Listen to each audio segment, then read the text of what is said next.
بسم الله الرحمن الرحيم. الحمد لله رب العالمين، والصلاة والسلام على أشرف الأنبياء والمرسلين نبينا محمد وعلى آله وصحبه أجمعين. أما بعد، ودي مبارك كتاب كتاب كشف الشبهات ددی په وضاحت د وضاحت په سلسله کې دا وم نمبر درس دی.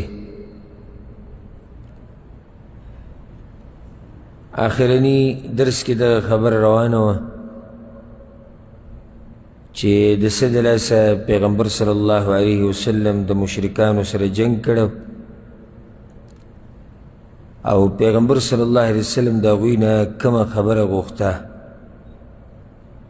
او د دې خبرې وضاحت شو چې د مکی مشرکانو د الله ربوبیت منو، خو د هغې باوجود مسلمانان نه وګڼلی شوي ځکه چې بندګي خالص د الله نه کوله. بیا دا خبره چې د توحید معنی څه ده او د لا اله الا الله معنی څه ده او اله چاته ویلی کېږي او د مکی مشرکانو به اله چاته وي، د دې خبرې پوره وضاحت شو. بیا د هغې نه بعد شیخ رحمه الله وایي: والمراد من هذه الكلمة معناها لا مجرد لفظها. وایي چې دا کومه کلمه چې موږ وایو لا اله الا الله، اصل کې وی د دې په معنی باندې ځان پوه کول پکار دي. لا مجرد لفظها، صرف ټکي ویل نه دي، الفاظ ویل نه دي چې یو سړی راولګي په خوله باندې لا اله الا الله ووایي او بس خبره ختمه شو. مقصدي خبره دا ده چې ته د الفاظ ووایي او د دې په معنی باندې ځان پوه کړې، د دې په شروطو باندې او د دې کلمې مقصد څه دی. ته چې دا کلمه وې نو ته د څه اقرار کې او د څه نه انکار کې، په دې خبرو باندې ځان پوه کول پکار دی. شیخ رحمه الله دا خبره کوي. او نن سبا ډېر خلک به تاسو ته داسې میلاو شي چې هغوی دا کلمه صرف په ژبه باندې وایي، تلفظ یې کوي، نور پوهېږي پرې نه چې د کلمې څه معنی ده، بلکې دا درته ووایم او په خټه کې چې اوبه ښه ډېرې شي هغه ده چې د دې کلمې تلفظ ولم صحیح نه ورځي. لا اله الا الله چې وایي نو په دې کې به هم دومره ونښلي راونښلي او مخکې کېږي به او شاته کېږي. یو سړی چې په تلفظ نه پوهېږي او په معنی نه پوهېږي دی بیا د توحید دعوه د کوم ځای نه کوي. لا اله الا الله معنی دا چې نشتی معبود په حق باندې مگر یو الله. یو سړی وایي لا اله الا الله قبرونو ته سجدې لګوي، دی نه دی پوه دی د دې کلمې په معنی باندې. لا اله الا الله باباګان او پیران او بزرګان او پیغمبران او نیکان او ملائک ته د الله سره شریک کوه، دی نه دی پوه په کلمه د لا اله الا الله باندې. لا اله الا الله او نظرانی او منښت د غیر الله په نوم کوه، قربانیانې د غیر الله په نوم کوه. څنګه دی وایي چې لا اله الا الله، خو صرف هسې په خوله باندې یو ورد دی کوي، نور پوه پرې نه دی چې د لا اله الا الله معنی څه ده. مقصد د خبرې دا دی: والمراد من هذه الكلمة معناها لا مجرد لفظها. وی مطلب اصل دا دی چې ته د دې کلمې په معنی باندې پوه شي، صرف د دې الفاظ ویل نه دي چې لا اله الا الله. بیا مخکې وایي چې والکفار الجهال يعلمون أن مراد النبي صلى الله عليه وسلم بهذه الكلمة هو إفراد الله تعالى بالتعلق. او یاغه جاهلان کافران هغوی په دې خبره باندې پوه وو چې د دې کلمې معنی دا ده چې د الله سره چې د بنده کوم تعلق دی هغې ته بندګي وایي، عبادت ورته وایي. معنی دا شو چې دا بنده چې د الله کومه بندګي کوي په دې کې به الله یوازې ګڼي وایي په دې باندې هغه جاهلان کافران هم پوه او په دې خبره باندې هم پوه و چې والکفر بما یعبد من دونه او دا هم هغوی ته پته و چې د لا اله الا الله معنی دا ده چې د الله نه علاوه چې د چا بندګي کېږي د هغه نه به انکار کوې او د هغه د بندګۍ نه به انکار کوې والبراءة من او د هغه نه به د بېزارۍ اعلان کوې فإنه لما قال لهم قولوا لا إله إلا الله کله چې پیغمبر صلی الله علیه وسلم هغوی ته ووایي چې لا اله الا الله ووایي قالوا جواب کې هغوی دا ووایي اجعل الالهة إلها واحد اجعل الآلهة إلها واحدة إن هذا لشيء عجاب هغوی په جواب کې دا ووایي ښه اوس دا ټولو معبودانو نه راپسې یو معبود جوړ کړو دا څومره بوتان چې زمونږ دي او دا څومره معبودان چې موږ ځان له جوړ کړي دا ټول به پرېږدو یک یوازې د الله بندګي به کوو دا خو عجیبه خبره ده ګوره پوه شو هغوی د دې کلمې په معنی باندې ځکه یې دا ووایي چې ښه دا ټول معبودان به پرېږدو د یو بندګي به کوو په دې کلمې په دې معنی ورسېدو چې دې معنی دا ده چې خالص بندګي به د الله کوې او د الله سره بل څوک نه شریک کوي دلته درې خبرې وکړې وی کافرانو ته دا پته و چې د پیغمبر صلی الله علیه وسلم مطلب په دې کلمې سره دا دی افراد الله تعالی بالتعلق عبادت چې ته کوم کې د الله په دې کې به الله سبحانه وتعالی یوازې ګڼي او دا عبادت به یوازې د الله دپاره کې یو به دا کار کې والکفر بما یعبد من دونه او د الله نه علاوه چې د چا بندګي کېږي د هغې نه انکار کول کفر معنی انکار کول دا ګوره اهمه خبره ده یاده کړئ دا فایده یو سړی دی دا وایي چې زه الله منم او زه د الله بندګي کوم ښه دا کم خلک چې د غیر الله بندګي کوي او د الله نه علاوه نورو معبودانو ته پراته دي د دوی په باره کې ته څه وایې وایي جي دا خو دغې کې زه څه نه وایم دغه کې زه څه نشم ویلی خو زه خالص بندګي د الله کوم سم خیال دی دا موحد دی نه دی ځکه چې دوه خبرې په توحید کې لازم دي د لا اله الا الله ارکان هم دا دي نفي او اثبات لا اله نشدي معبود په حق باندې الا الله مگر یو الله یعنی د الله نه علاوه چې څومره معبودان دي د هغه ټولو نه دي انکار وکړو بیا د عبادت ثابت کړو د الله لپاره دا دواړه خبرې یو ځای تړلی شوي دي ګورئ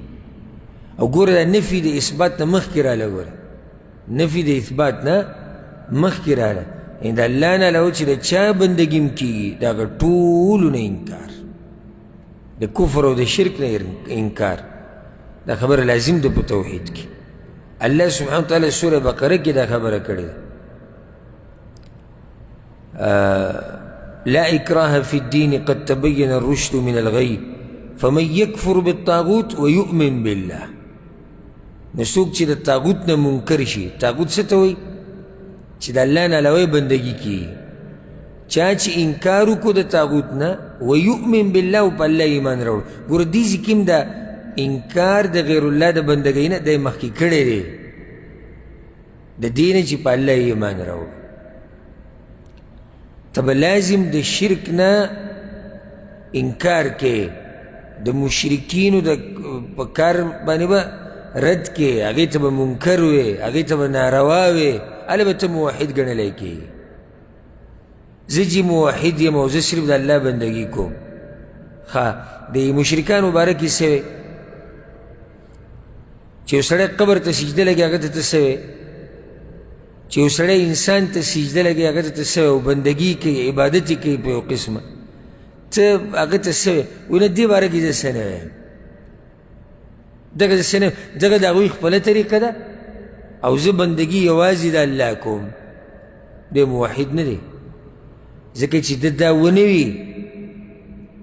چې دا دوی چې د چا بندګي کوي دا معبودان باطل دي باطل ته د الله بندګي کوي هغې ته باطل نه معنی ده چې تم په حق او دوی په حق دي نو بیا خو د دوی دا طریقه ته صحیح ښکاري انکار به کوي وایي د پیغمبر مطلب دا و په دې کلمې سره والکفر بما یعبد من دونه د هر هغه چا نه انکار چې د الله نه علاوه بندګي کیږي، چې دا زه نه منم. سورة الزخرف کې دي وَإِذْ قَالَ إِبْرَاهِيمُ لِأَبِيهِ وَقَوْمِهِ، کله چې وی ابراهیم علیه السلام خپل پلار ته او خپل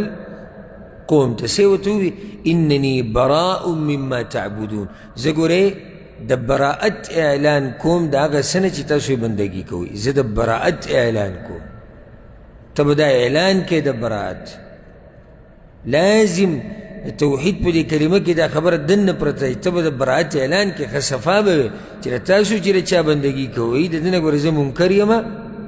او د دې نه زه د بېزارۍ او د براءت اعلان کوم. سورة الممتحنة کې الله سوي قد كانت لكم أسوة حسنة في إبراهيم والذين معه، ستاسو دپاره ښایسته نمونه ده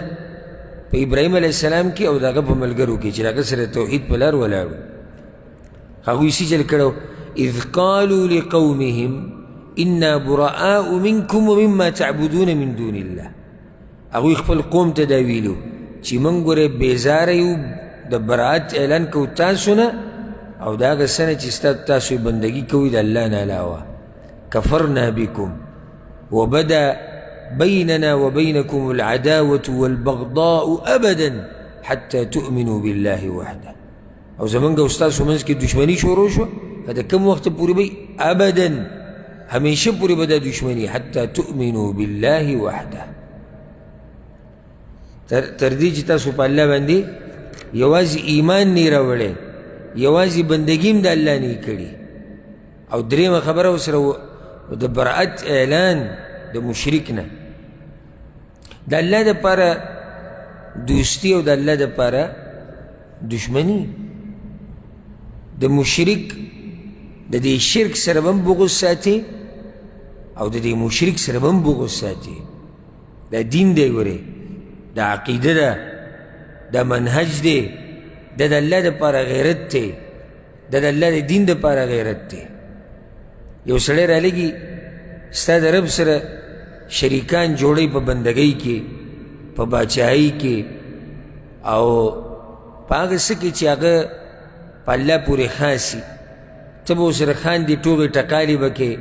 ته به ورسره یارانې کې، ته به ورته زړه صفا ساتې، ته به ورسره داسې معاملات کې لکه څنګه چې د موحد سره کې. فرق څه شو په موحد کې او په ده کې؟ بیا تا خو مشرک او موحد یو شان کړو. ام نجعل المتقین کالفجار، الله وی ولې دا پرهیزګار خلک د دې فاجرانو فاسقانو په شان دي. یو سړی موحد دی یک یوازې د الله بندګي کوي، یو سړی مشرک دی ته به د دواړو سره یو شان محبت کوي، ته به د دواړو سره یو شان دوستي کوي. بلکې عجیبه خو دا ده د دې موحد سره دشمنیانې کوي. عجیبه څه ده؟ د موحد سره دشمنیانې کوي او د مشرکانو سره یارانی، د مشرکانو سره ملګرتیا. په یو کلي کې به قسمه قسم بدعتیان اوسیږي، مشرکان به اوسیږي، سیکان به اوسیږي، هندوان به اوسیږي، شیعګان به اوسیږي، هر قسمه خلک اوسیږي، دې ټولو سره ګزاره روانه. خو که چېرته تا د توحید خبره وکړه تا سره بیا ګزارې نه کېږي. که تا چېرته د پیغمبر د تابعدارۍ خبره وکړه تا سره بیا ګزاره نه کوي. ولشتینې د پښتنو په بعضو علاقو کې سیکان، هندوان، عیسایان پکې هم شته. موږ دا نه وایو ګوره دې طرف ته زه دعوت نه ورکوم چې څوک دې دا غلط مطلب والي چې ته راوځه او د هغه کور وسېځه او هغه مړ که او قتل یې که، دا خبره زه نه کوم. خو ټول ورسره ښه غمخادي کوي. ښه چا دا نه دي ویلي چې یاره دا سړی په غلط دین دی او خیال کوي او دین دله خراب نه کړي، بلکې عجیبه دا ده په بعضو علاقو کې دا د دنیا په عجایباتو کې یو عجیبه کار دی. په بعضو علاقو کې دمګر او تعویزګر هغه سیکان دي، سیک لځي هغه وله تعویز لیکي، هندو لځي هغه وله تعویز لیکي. اوس دې ته څه وایي؟ بیا وایي چې وایي دوی هره خبره وایي دوی پورې نښتي او د دوی نه څوک خلاص نه دي. نو دې باره کې څه وایي؟ یو خو تعویز ناروا دی او بیا تعویز لیکي څوک هندو له تعویز له رواني سیک وله تعویز لیکي بلکې دم له رواني سیک پې دم اچوي نو سیک به د څه شي دم اچوي سیک تعویز د څه جوړوي قرآن پکې لیکي نبوي دعاګانې پکې لیکي خو خپلې څه منترې به پکې لیکي که نه او د ده پې عقیده جوړه شوې ده دا هر څه ښه برابر دي ښه د کلي غم ښادي او ښار سره روان دي خو کم سړی چې دا اعلان وکړي چې بندګي به خالص د الله کېږي او په شرک باندې رد وکړي او د پیغمبر صلی الله علیه وسلم د تابعدارۍ خبره وکړي چې څنګه چې به د الله سره په بندګۍ کې څوک نه شریک کې دقه شان به د پیغمبر سره په تابعدارۍ کې څوک نه شریک کې نو بیا دا ټول کلی په تا پسې راپاسي غم ښادي سره د سره پرېږدي جومات ته ورانوي کور د ورانوي د کلي نه دي شړي وجه دا ده چې تا د هغه په نظریه باندې رد وکړو دا مسله په ده کې ده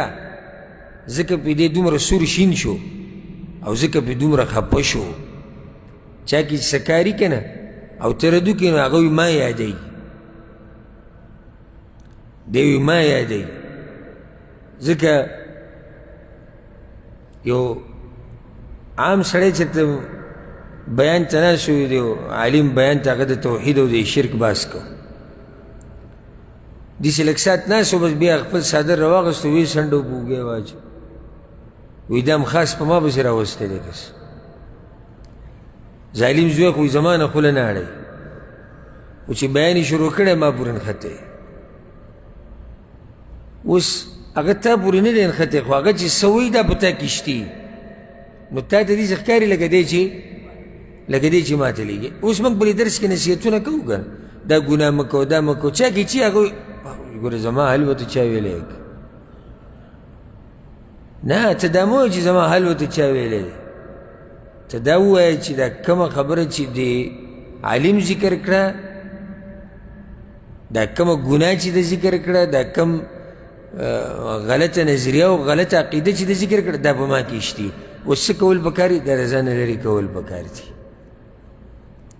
نو دین دا دی د کلمې معنی دا دی چې د پیغمبر صلی الله علیه وسلم مقصد او په دې باندې کافران پوه مشرکان پې پوه چې بندګي به خالص د چا کې د الله او د الله نه علاوه چې د چا بندګي کېږي د هغې نه به انکار کې او د مشرک نه به د برات اعلان کې درې کار دي ها درې کار دي دا هغه وخته پورې ته مکمل موحد نشي جوړېدی دې ته وکول وکړه چې څو پورې دا درې کاره تا نه کړي خالص بندګي د الله د الله نه علاوه چې د چا بندګي کېږي د هغې نه انکار او چې څوک هم د الله نه علاوه د بل چا بندګي کوي او د الله سره شریکان جوړوي د هغوی نه د براعت او د بیزارۍ اعلان د هغوی سره دشمني دا درې خبرې پکې دلې دي اگر که دا سړی پښتني سم خیال دی چې پښتني بیا به ته هم د براعت اعلان کوي حب د الله دپاره مینه د الله دپاره او دشمني د الله دپاره پښتن نه چې د یو مور پلار نه پیدا یې که نه او د یو ورور موحد او د بل مشرکي بیا به د براعت اعلان کړي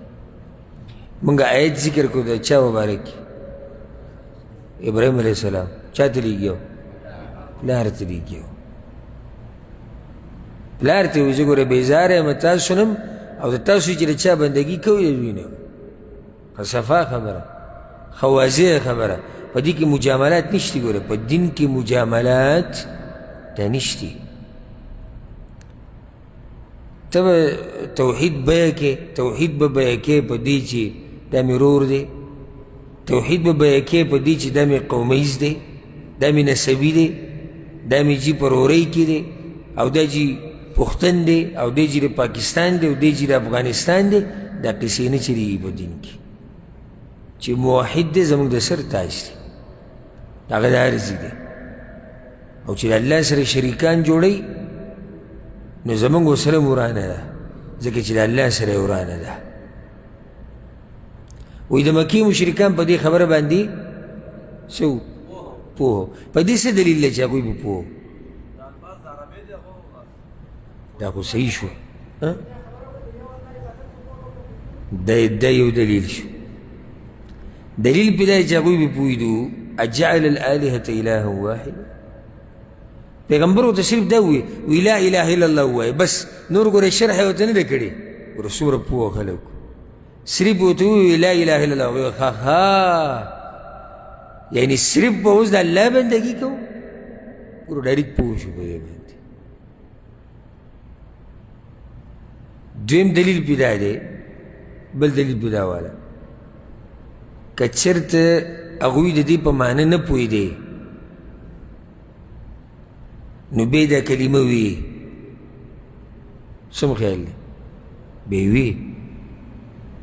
ځکه چې هلته خو هغوی دا مني چې الله موږ پیدا کړي الله رازق دی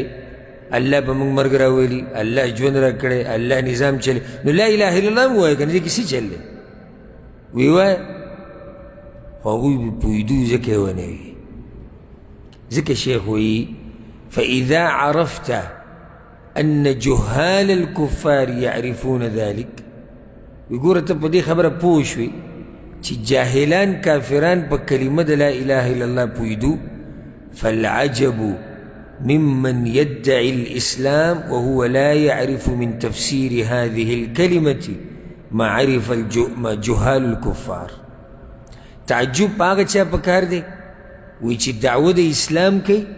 او دومره په دې کلمه نه دی پوه شوی څومره چې په هغه جاهل کافران پوه شي. تعجب یې پکار دی که نه دی هغوی خو دعوه د اسلام نه کوله او بیا پې پوه دی دعوه د اسلام کوي او دی پې نه دی پوه. ها دا د اسلام د دعوه چې کوي چې پوهه نه دی نو په دوی کې بعض داسې دي بل يظن أن ذلك هو التلفظ بحروفها من غير اعتقاد القلب لشيء من المعاني. او د دوی څه ګمان دی دا د اسلام دعوه چې کوي او په دې کلمه نه دي پوه وایي د دوی ګمان دا دی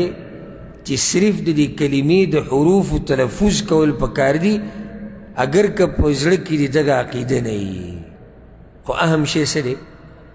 تلفظ دی لا اله الا الله وایه بس لا اله الا الله په هر څه ورځه لا اله الا الله او چې کوم مخلوق وي د الله سره شریک کړي لا اله الا الله او یا رسول الله مدد لا اله الا الله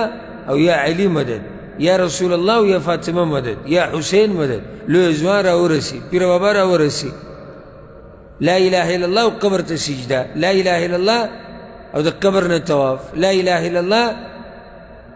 او د بابا په نوم نظراني ومنښتي لا اله الا الله او د بابا په نوم سر ویلاله وه لا اله الا الله او د بابا په نوم او د هغه په درګاه او دربار باندې ډیوې د هغه په نوم بله وه لا اله الا الله مالګه وړه او چیني وړه لا اله الا الله د هغوی سره داسې عقیده تړل د دې باباګانو او پیرانو سره لکه څنګه عقیده چې زموږ د الله سره ده د دې صرف دا مطلب دی چې زه څه وایم زه خو کلمه وایم ځکه نن سبا چې دی بعضو ته ووایي چې دا کار د مشرکانو دی نو داسې برک بروک به شي وایه خو کلمه وایي هغه څه وایي کلمه وایي او ای ظالمانو ای ظالمانو اخوی د الله عبادت هم کوي د دې به څه جواب کوئ عبادت د الله خو مشرکان هم کوو مخکې وضاحت تیر شوی ځکه ما تاسو ته په اوله کې ووي چې ګوره دا کتاب ټول په یو بل د پاسه ولاړ دی دا مسلې ټولې په یو بل د پاسه دي ګورې اولنۍ چې نه هېره شو اخرنۍ باندې نه پوهېږي که یو سړی دا وایي چې هغه بندګي کوي د الله وګوره ویې وګوره اوس وایي د جومات نه راووتو دا ټیم دا ټیم او د ګیرې نه دا اودس اوبه سایسي او دی وایي چې دې کار د مشرکانو کوي د دې جاهلانو دا مطلب دی چې څوک که هر قسمه بندګي د الله وکړه نو بس ختم دی ټیټ موحد شو ځکه چې یو بندګي خو یې د الله وکړه که نه وایي که په دې څوک موحد کېږي نو بیا خو د مکې مشرکانو ته هم موحدین وی ځکه چې بندګي خو هغوی هم د الله کوله خو مشکل پکې دا و چې دغه د الله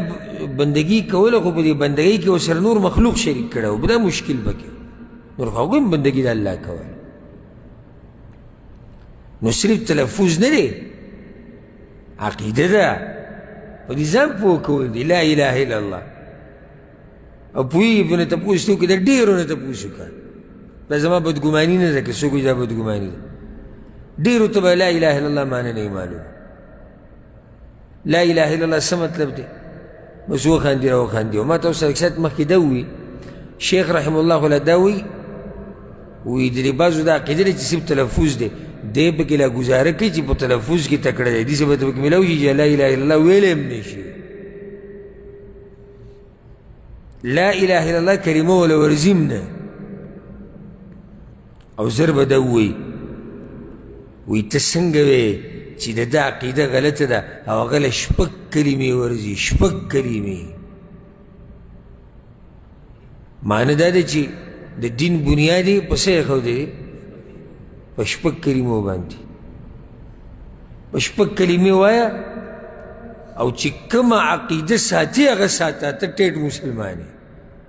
دا ښکلې مسله شوه بیا اول خو دا شپږ کلمې په دې ترتیب باندې دا په قرآن او حدیث کې نشته دویمه ده دا ته فایده ذکر کوم منځ کې دا خبره راغله او زما دا هیرسي چې خپلو مسلمانانو وروڼو او خویندو ته پښتنو ته هر هغه فایده وښیم چې کومه زما په ذهن کې او زما په وس کې دا بعض خلک دا وایي چې کله ورسره ته په مجلس کې باز شروع کړي په یو دیني مسله کې نو ستا د خولې بندولو لپاره به ډایرک وایي کلمې درځي تا له کلمې درځي نو که دی په یو ټکي کلمه کې خطا شو دغه ترتیب چې دا جوړ شوی ترتیب دی وروسته دا نه په قرآن کې شته نه په حدیث کې شته ها دا کلمې په دې کې بعض اذکار دي دغه اذکار شته خو په دې ترتیب سره دا نومونه داسې ټول داسې نه راغلي نو دې کلمې درځي نو که هغه له پکې یو ټکی نه ورته یا یو کلمه نه ورته نو بیا خبرې کولی شي نه معنی دا دی چې دین مسله به هغه څوک بیانوي چې هغه له شپږ کلمې ورځي اگر که دا عقیده غلطه وي اگر که دی په حدیثونو نه پوهېږي اگر که دی د قرآن په ترجمه نه پوهېږي خو شپږ کلمې نو سړی به وروڼو په مجلس کې کچه کي زه خپل ځاني زه که په ما دې دا سوال وکړو ماله هم نه راځي ما ته دغه شپږ کلمې په ترتیب نه دي یادې نومونه راته هم نه دي معلوم خو دومره راته یاد دي چې موږ کله واړه وو قرآن هم یادو او زمونږ قاریان چې کوم وو هغوی به هم دا قصې میسې کولې دا چې شپږ کلمې دي او وړي کوم ته کتاب یې را کړی و دا یادوئ هغه وخت کې دا خبرې ما اورېدلې وي بیا زمونږ والد صاحب د الله وبخي الله دې د جنتونو سیل پې وکړي هلته ما وویل ما دا شپږ کلمې را کړي دي وایي چې دا یادې کړه وی شوق د قرآن سره ساته دغه طرف ته ډېره توجه مه ورکوه داسې دوی له ځان نه قصې جوړې کړي نو ما په هغه ټیم هم پخې نه دي یادې کړي او اوس راته دغه اسکار کې راته وایي اسکار یاد دي خو په دې ترتیب را سره دا کلمې نه دي یادې نو بیا خو زه هم په دې ځای د ناستې لایق نه یم چې په مجلس کې یو خبره یو سړی نشي کولی یوه خبره او زه ناست درسونو ته یم کیدای شي کله زما د دې خبرې نه څوک کلیپ جوړ کړي او مشهور کړي چې وګوره دا د وابیانو ملا دی شپږ کلمې وله نه ورځي دا د وابیانو ملا دی او دله شپږ کلمې دا نه ورځي زه تا ته دا وایم صحیح ده د اذکار یادول کلمې بغیر د ترتیب ورکولو نه دا ښکلی کار دی خو چا تا ته دا ویلي دي چې یو سړی هله مسلمانېږي چې دا شپږ کلمې ورته یادي او تا ته چا دا ویلي دي چې په دین کې باله یو سړی خبره کوي چې را شپږ کلمې ورته یادي دا ګوره زه حقایق بیانومه کیدای شي په دې سره د بعضو خلکو طبیعت هم خراب شي خو طبیعت مه خرابوه طبیعت به نه خرابوې حق ته به ښه صحیح غوږېږي او که چا سره دلیل و چې دا شپږ کلمې په دې ترتیب باندې د پیغمبر نه ثابتي یا د صحابه کرامو نه ثابتي یا د دې څلور امامانو نه ثابتي نو برای مهرباني دغه دلیل دی به موږ ته وښیي دغه کتاب دی موږ ته وښیي دغه پاڼه او نمبر دی موږ له هم راکړي چې په کوم ځای کې دا ترتیب راغلی د شپږو کلمو او دا اوس رهي چې د دې په یادولو سره یو سړی اسلام ته ننوځي او د دې په نه یادولو سره یو سړی د اسلام نه وځي دغه شان یو مسله بله که ته د چا سره دیني مسله شروع کړي چې یاره دا کار دی غلط دی او ته به صحیح یې مسله به ستا صحیح به وي لکه یو کتاب کې به دې لیدلي د یو عالم نه به دې اورېدلي یو دلیل به دې پې لیدلی ته و مسله بیان دی به تا ته اودس کې څو فرض دي څو سنت دي مانځه کې څو واجبات دي بس هغه یاد ورته دی اکثر خو عوامو ته کم داسې په ترتیب سره دا مسلې یادي لږ یادي ورته اکثر بس دا غریب غلی شي معنی دا چې که په دې ترتیب ته ته یادي نو بیا صحیح ده خبرې کوه یو سړی په دې خبرو باندې غلی کول او دا خبرې پې لازمول دا غلطه طریقه ده یو مسلمان به اودس بالکل د پیغمبر د اودس په طریقه کوي دا پوره ده که نه پوره کافي ده که نه لازم به ده ته هر یو خبره جدا جدا یادوي که داسې دې کړه بیا خو ټول دې پکې ور واچول لږو ته یاد دي که ډېرو ته یاد دي لږو ته یاد دي چې اودس کې واجبات دا دي سنن دا دي مکروهات دا دي مستحبات دا دي دا خو لږو خلکو ته یاد دي خبره مې د کلمې کوله چې کلمه د لا اله الا الله صرف په خوله ویل نه دي ته صرف کلمه د لا اله الا الله چې دا شپږ کلمې ورته یادي ما دې پورې خبر راوځي چې دا شپږ کلمې ورته یادي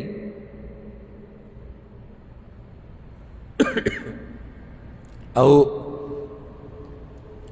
عقیده د توحید نه وي او د غیر الله د عبادت نه منکر نه وي او د مشرکانو نه د برات اعلان نه کوي نو دا سړی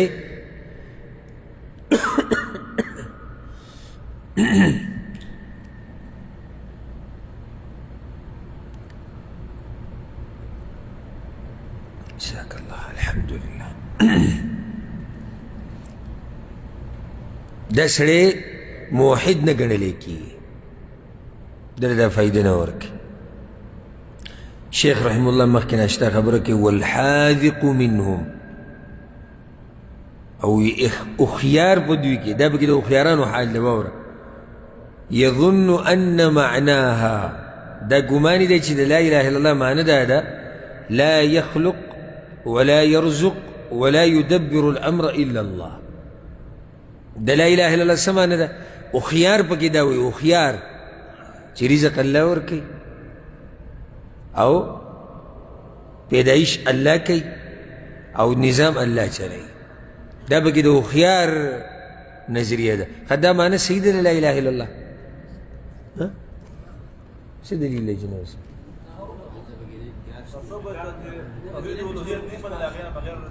دا خو صحیح شو دا خو تاسو تفصیل کوو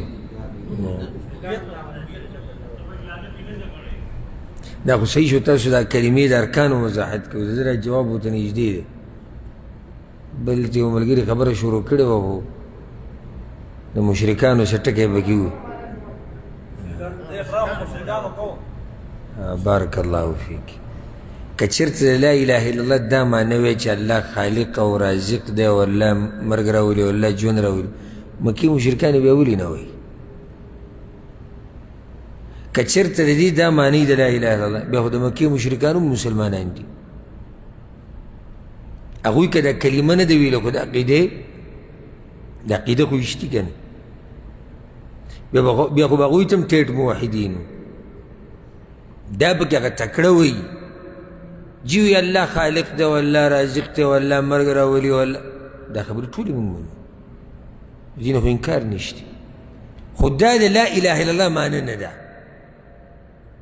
لا اله معبود ته وایي په عربۍ کې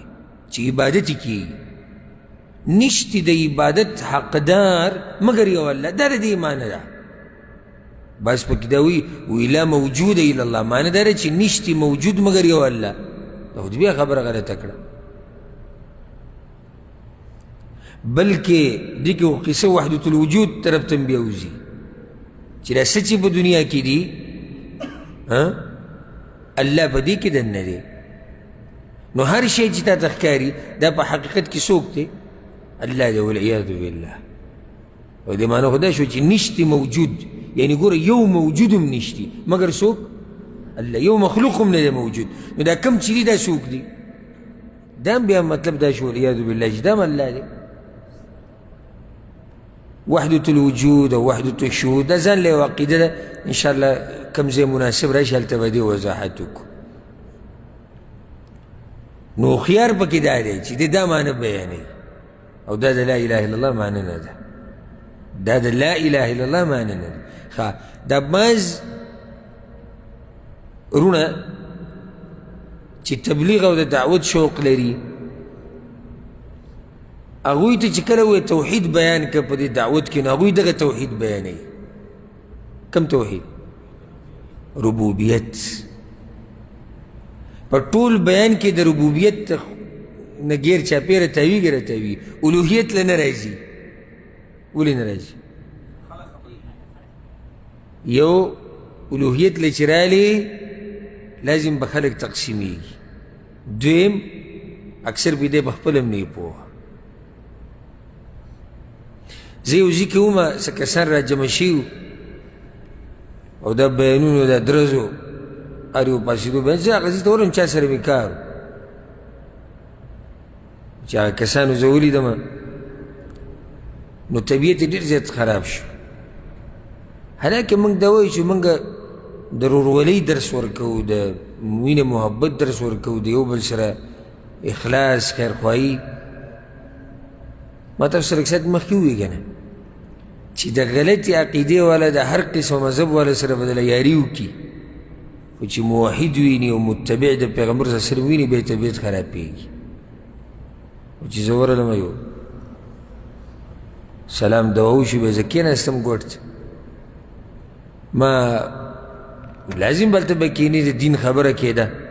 ځان مې غلی کړی او ناست شوم او د دوی بیانونه روان او ټول مکمل جاهلان ټول جاهلان بیانونه روان دي څلورو کسانو بیان وکړو او څلور واړو په بیان کې دا ووایي د اسمان وی الله پیدا کړی او د ځمکه الله پیدا کړې ده دا ونې دا ګټې دا دریابونه دا ښایسته ښایسته نعمتونه دا هر څه الله را کړي دا خبره غلطه که صحیح ده صحیح ده خو په دې بیان د هغوی ختم شي مشکل دا دی چې بیان په دې ختمیږي زه هم په بیان کې دا ووایه خو داسې دا ځمکه الله پیدا کړې دا اسمان الله ودرولی دا غرونه الله ودرولي دا اوبه دا ګټې دا ونې دا ښایسته انسانان دا ښایسته معقول دا دغه الله پیدا کړي نو کوم الله چې دا هر څه کړي دي بندګي به هم یک یوازې د هغه کېږي دې پوینټ له نه راځي دې نقطې له نه راځي ځکه چې مسله ټوله دلته ده موږ دا کتاب چې شروع کوم دا خبرې موږ بار بار کړې وي چې پیغمبران الله چې رالیږلي دي نو د دعوت یو مقصدي خبره هغه توحید او الوهیت دی ولقد بعثنا في كل أمة رسولا أن اعبدوا الله واجتنبوا الطاغوت ګوره د توحید الوهیت دی که نه چې موږ هر امت ته الله وي پیغمبر لېږلی دې دپاره چې بندګي به صرف د الله کوئ او د غیر الله د بندګۍ نه به انکار کوئ نو بیا هغه یو پکې لکه داسې حیا غوندې کول او نازړه غوندې کوي وایي مولوي صاحب هم لږ بیان وکړي اخره کې وایي ما بیان شروع کو د علم په فضیلت باندې چې علم ته ضرورت دی 3 منټه بیان ما نه و کړی چې بس هغه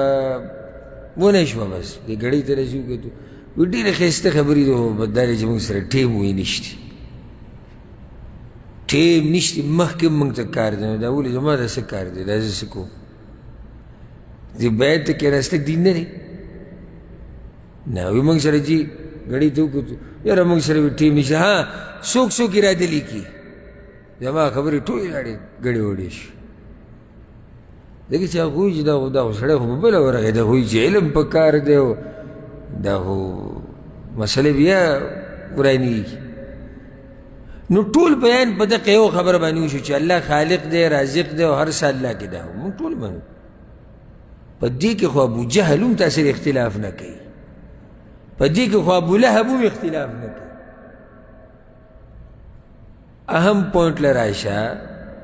اهمی نقطې لراشه لا اله الا الله سمانه ده دې لراشه په دې کې بیا د ډېرو طبیعت چې دی ګډوډ شي او جینه بعض وایي دې سره توړ لازم توړ به لازم راځي مه هېرېږه جینه بلکې زه درته دا ووایم د قرآن اولنۍ صورت الحمدلله رب العالمین سوره فاتحه بیا بشي الف لام میم ذلک الکتاب سوره بقره دا سوره بقره چې ته شروع کې په دې اولني آیتونو کې الله وی خلک درې قسمه دي یا به سوچه مسلمانانی یا به منافقانی یا به کافرانی دا تقسیم چا وکړو الله وکړو نو ته څنګه وایي چې توړ مه راوړه توړ به راځي چې نظریه بدلوي عقیده بدلوي توړ به نه راځي اوس زه د دې جوړ دپاره څه چل وکړم یعنې هغه صحیح دین پرېږدم نو جوړ راوسته پکار دي خو په څه باندې په قرآن او په حدیث باندې ښه ښکلی جوړ بې راځي راځه زه بار بار دا خبره کوم زموږ د اواز بوخ شو په دې دعوت باندې او زما د اواز چې کوم ځای ته رسي ویې رسوئ او په څه طریقه چې یې رسوئ ویې رسوئ زه د دنیا هر هغه سړي ته وایم چې هغه دا دعوه کوي چې زه مسلمان یم او زه کلمه یم زه ورته یم راځه د قرآن او د حدیث په دسترخوان باندې کینو اتفاق راولو راځه خو قرآن او حدیث په منځ کې ږدو ته ګوره چې جوړ راځي که نه راځي خو ته څنګه جوړ راولې جوړ څنګه راولې ستا نظریه جدا زما جدا د جدا د هغه جدا ستا امام جدا زما جدا د جدا د هغه جدا ستا کتاب جدا زما جدا د جدا د هغه جدا ستا امیر جدا زما جدا د جدا د هغه جدا دا خو داسې نقلي جوړ دی دا ټینګېږي نه کمثل العنکبوت اتخذت بیته جولا د کور په شان دی که معمولي سیلۍ پرې راغله نو هر څه به صحیح هر څه به ختمي ځکه چې هلته بنیاد مضبوط نه و نو شیخ رحمه الله وی هوښیار پکې هغه دی هوښیار دا د هوښیار حال دی نو سوچ وکړه چې هغه هوښیار نه دی چې هغه څه حال دی وی هوښیار پکې دا وایي چې د لا اله الا الله معنی دا ده چې نه ورکوي رزق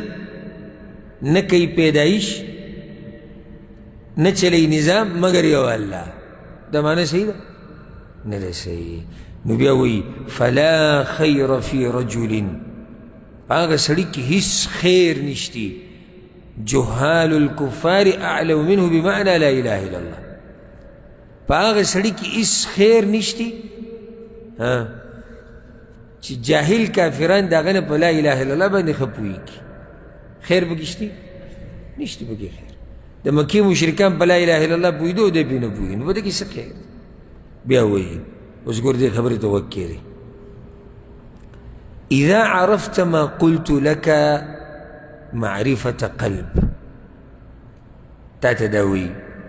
اے اوریدونکیا اے لوستونکیا که ته زما په دې خبرو پوه شوی کمې چې ما د اوسه پورې وکړې که ته په دې باندې پوه شوی معرفة قلب په هغه معرفت سره چې د زړه نه وي دی پکې شرط ولګو څه معنی شوی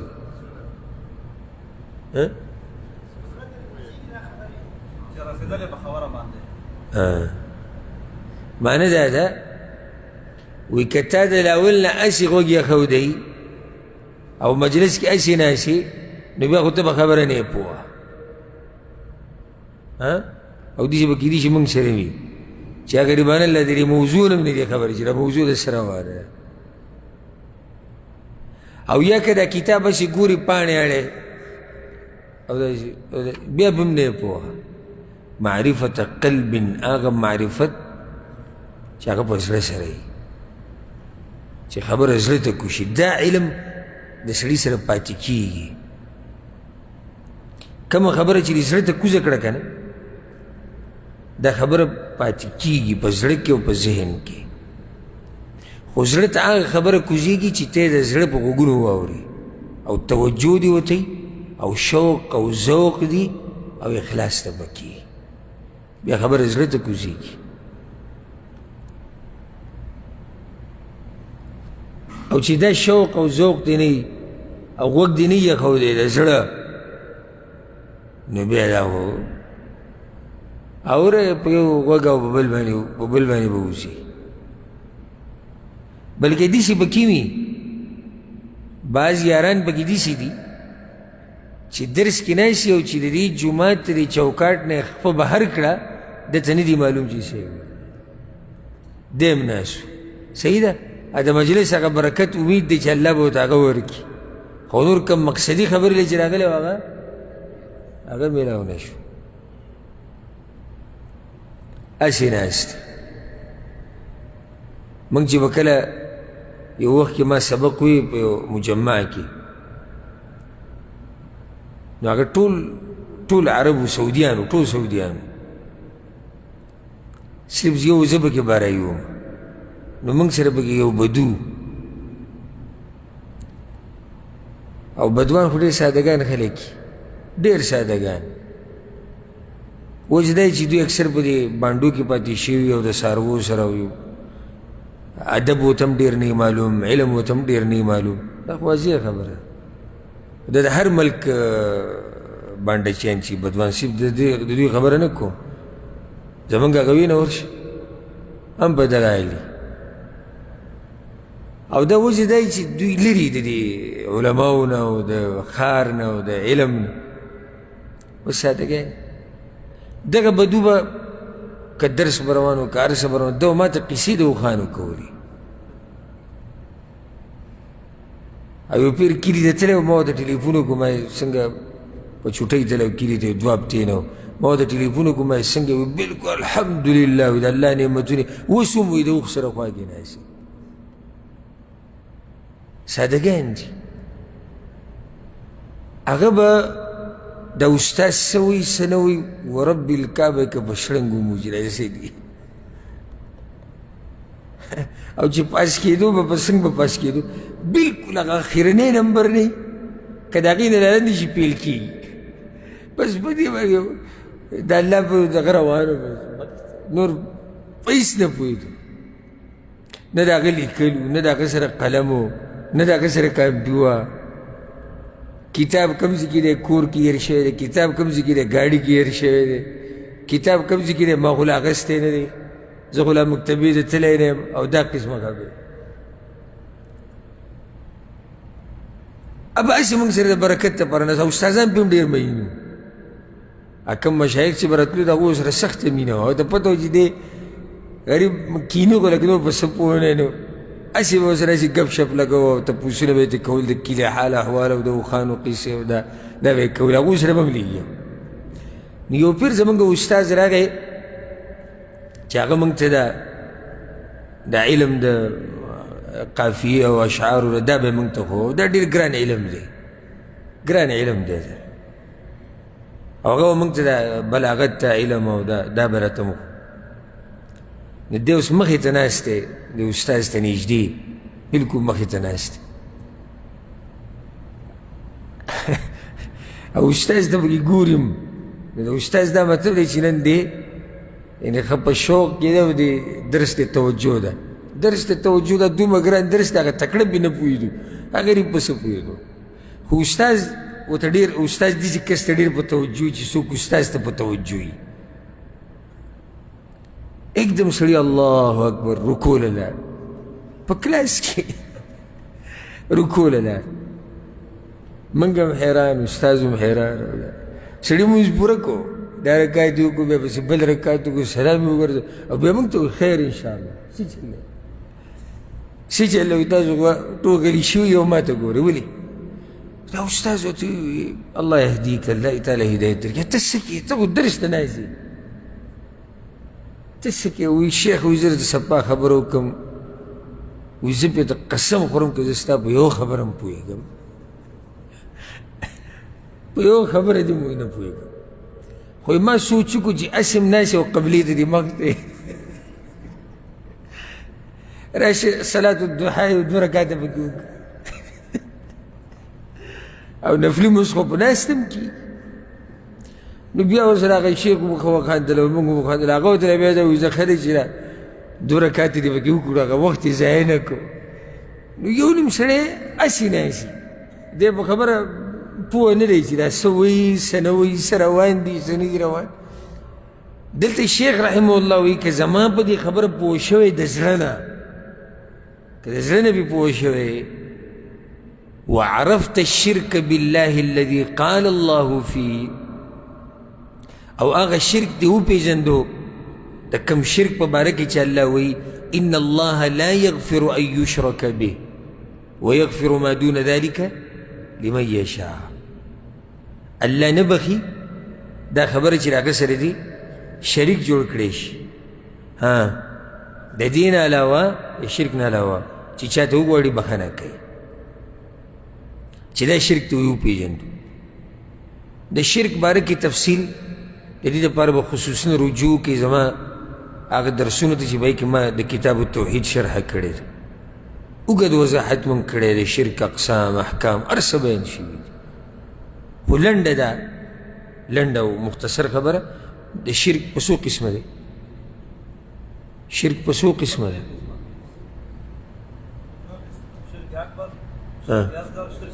شرک خفي بعض علما یې درې قسمونو ته تقسیموي لکه څنګه چې تا ووایي او دوه قسمه دا دلیل دی په دې باندې تاسو د عقیدې په مسلو نه یې پوهه ډېر لږ پکې پوه دي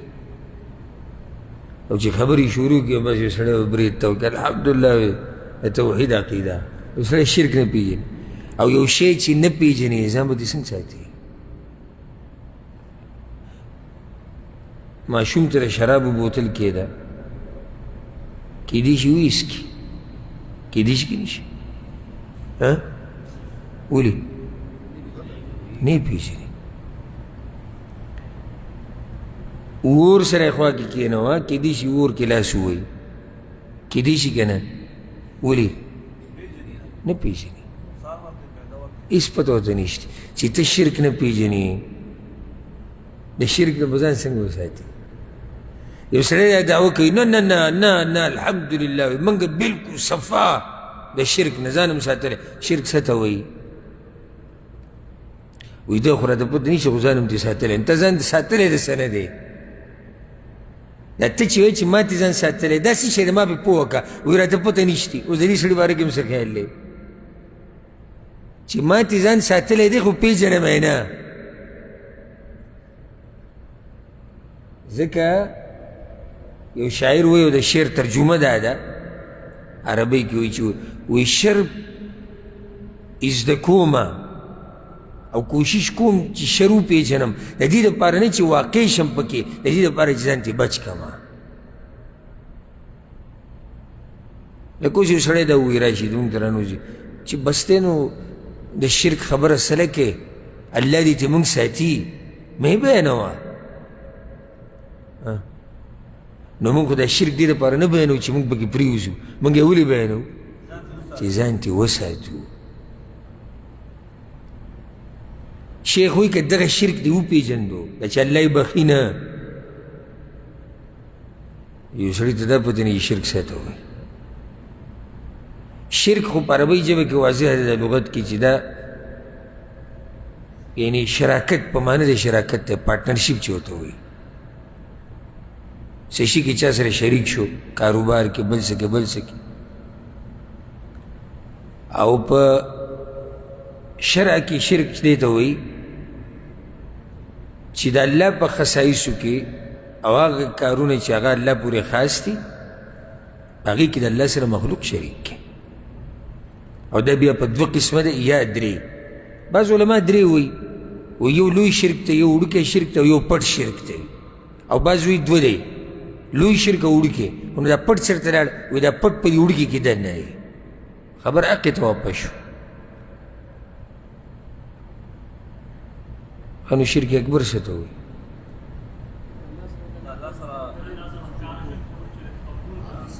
صحیح شو د الله هغه کارونو کې چې کوم الله پورې خاص شي پای کې د الله سره مخلوق شریک کول لکه عبادت خو عام ټکی دی لکه د یو مخلوق باره کې دا نظریه او د هغه نه دا غوښتنه کول چې ماله بچي راکه شرک دی اکبر دی که اصغر دی اکبر بل مثال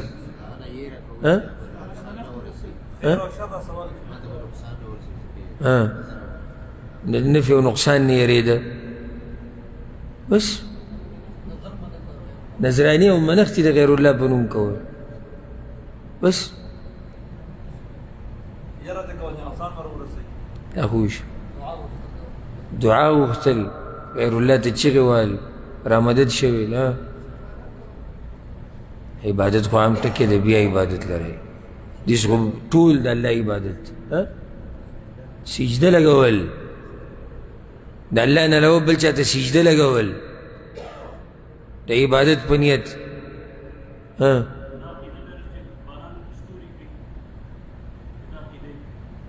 چې دا عقیدې چې دا باران ستوري راوری شرک دی د الله د نوم نه علاوه د بل چا په نوم پورې پناه نیو او هغه ته پناه وړه په هغه څه کې چې صرف پې الله قادري دا شرطونه ورسره لګوئ دا خو عامه خبره شو الله له اولاد ثابتونه دا عامه خبره ده دا بعض مثالونه دي د شرک اکبر ښه نو شرک اصغر څه ته وایي ریاکاري بعض علماوی دا تعریف کړی دی شرک اصغر په تعریف کې د علماو منځ کې اختلاف دی بعضوی دا تعریف کړی دی چې هغه شرک چې اکبر دی درجې ته نه رسي شرک اکبر دی درجې ته نه رسي بلکې ورته په حدیثونو کې هم شرک اصغر ویلی شوی دی بعضو ته پای کې دنه ریاکاري راځي یو سړی لګیا دی عمل کوي د مخلوق دپاره دا شرک اصغر دی ریاکاری مخلوق دپاره ریاکاری چې زما صفتو کې ما ویني دغه شان په تا به شي او په الله به شي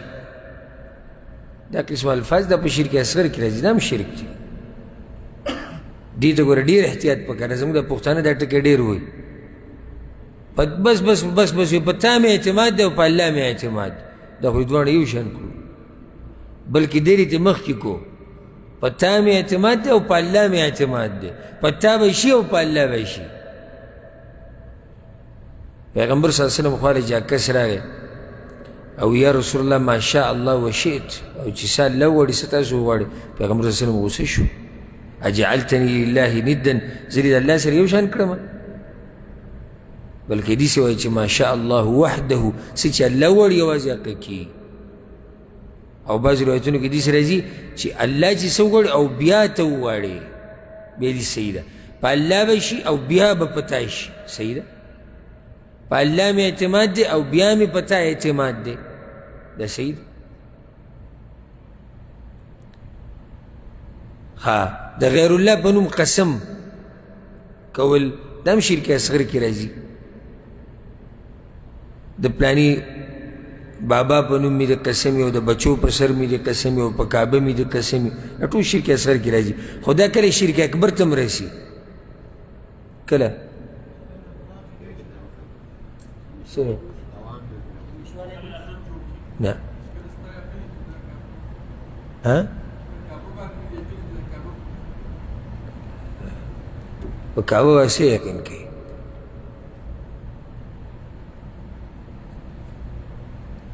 که تاسو د شرک په موضوع پوهېده غواړئ په صحیح معنو سره که علم سره شوق یو غازي هغه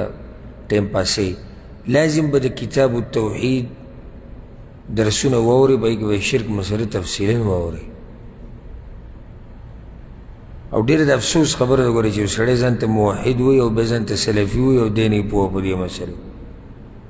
دا خو زموږ هغه خبرې دي چې زموږ ماشومانو ته به الحمدلله یادېږي الحمدلله ماشومانو ته هم یادېږي زموږ ماشومانو ته په مدرسو کې په جامعاتو کې ماشوم ته یې ښیي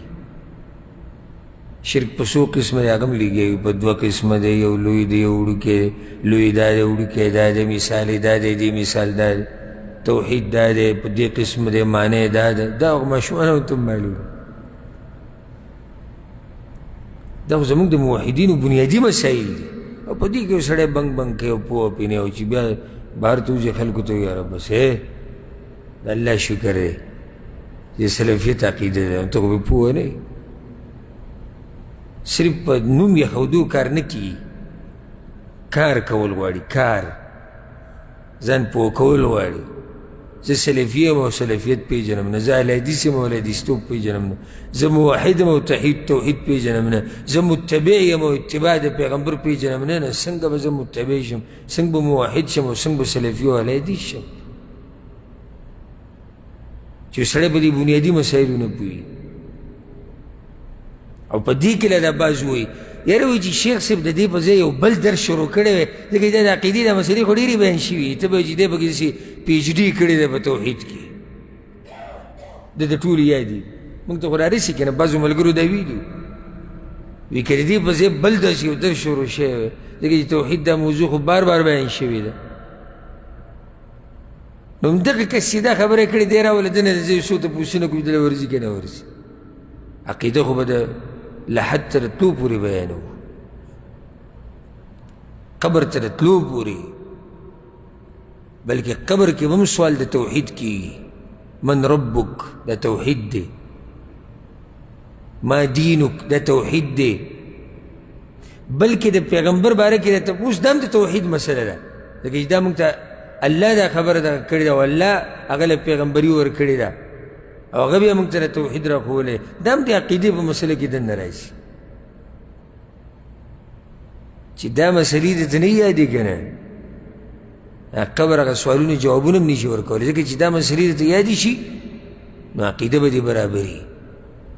او چې عقیده دې برابري هلته جواب ورکولی شي او چې عقیده دې مسلمان نه برابر والعیاذ بالله د هلته جوابونه نشي ورکولی دا داسې نه دي چې یو سړی دا وایي چې یاره دا خو مړه اسانې مسلې دي چې رانه تپوس وکړي رب څوک دی چې الله دلته دنیا د حالاتو په شان حالاتو په قبر کې او برزخ کې نه وي هلته حالات جدا دي دا جوابونه هلته هغه څوک ورکولی شي چې هغه د دې جوابونو په رڼا کې ژوند تېر کړی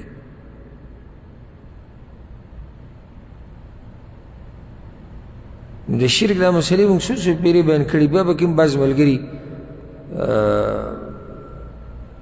کمزوري دي الله اعلم دا دلیل دی په دې باندې چې یو کس شوق نه وي هغه نشي یادولی خبره هر څه شوق غواړي هر څه محنت غواړي چې شوق وي محنت وي هر څه یادېږي هره مسله ذهن کې کښېني ولې نه کښېني زموږ د ذهنونو داسې چل خو چې سړی محنت وکړي کوشش او د هغې نه مخکې ورسره اخلاص وي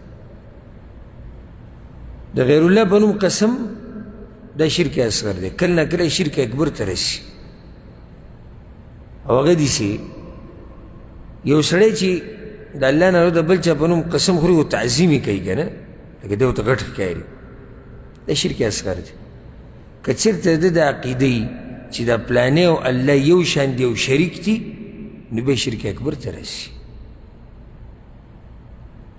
لکه یو سړی د الله د نوم نه علاوه د بل چا په نوم قسم خوري او دی ورسره عقیده نه ده چې دی داسې دی لکه الله یا والعیاذ بالله د الله سره شریک کوي دا عقیده نه ده خو تعظیم یې کوي چې د دې تعظیم حقدار یو الله دی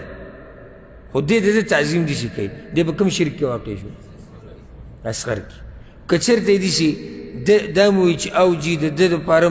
د الوهیت با صفات ثابت کړو او د الله مقام ته ورسو او د الله شان ته ورسو نو بیا د شرک اصغر نه خبره بیا شرک اکبر ته لاړه دا وړوکی شرک دی دی آیت کې الله دا وایي چې شرک نه بخم شرک ول الله قطعا نه بخي چې څو پورې دې توبه نه وي ویستې او کوم سړی چې په شرک باندې مړ شو دی جهنمي دی سوا د شرک اصغر والا نه چې ده ته به عذاب د ده د ګناه او د شرک مطابق ملاویږي او بیا د جهنم نه راوتی شي خو شرک اکبر والا همیشه دپاره کوم ځای کې دی جهنم کې ښه بل سوال په دې باندې به درس ختم کړو په شرک اکبر او شرک اصغر کې څه فرق دی جواب به چې کوم کس دی هغه دې اشاره کوي چې ما ته جواب معلوم نه بس نه صبر ها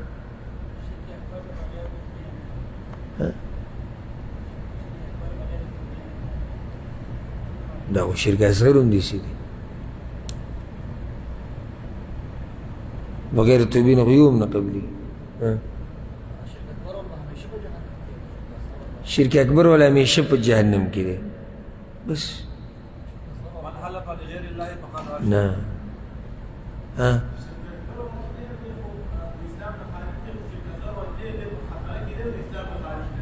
شرک اکبر والا د اسلام نه خارج دی شرک اصغر والا د اسلام نه خارج نه دی شرک اکبر والا ټول اعمال برباد دي د شرک اصغر والا صرف دغه عمل برباد دی شرک اکبر والا همیشه دپاره جهنم کې شرک اصغر والا جهنم کې نه دا ته زه یقیني خبرې کوم دا د یقیني خبره کوم زه اوس د خپل کور نه یو ماشوم راولم په د خپلو بچو کې هغه ته دا مسله بیانوي دا هغه ته موږ یادي کړي ده الحمدلله او سړی غټ پټ سړی و هغه ته دا نه یاد او دا به نه وایي چې موږ ته نه دي بیان شوي موږ ګورې دا زموږ هغه دا دوه خبرې نه دي دا زموږ داسې موضوعګانې اجدي لپاره ګوره کتاب کتو ته هم ضرورت نه الحمدلله د سلفیانو موحدینو سره دوه موضوعګانې نه دي توحید او د پیغمبر تابعداري دا چې راته کوم ځای کې وی بیان پې کوو بغیر دې نه چې کتاب ته واپس شو دا خو بار بار بیان شوي دي نو په اخره کې بیا هغه خبره وکړم چې یو شی ته پېژنې نه نو ځان به ترې څه ځان به ترې څه وساتې یو شی چې پېژنې نه نو ځان به ترې څه وساتي په دې باندې به اکتفا وکړو او خبره په دې باندې ودرېده چې شیخ وی که زما په دې خبره پوه شوی د زړه نه او هغه شرک دې پېژندلی چې کوم الله یې نه بخي په دې خبره ودرېده روان درس کې به انشاءالله خبره د دې نه مخکې بوځو الله دې موږ پوه کړي په قرآن او په حدیث باندې هذا والله اعلم وصلى الله وسلم على نبينا محمد کوشش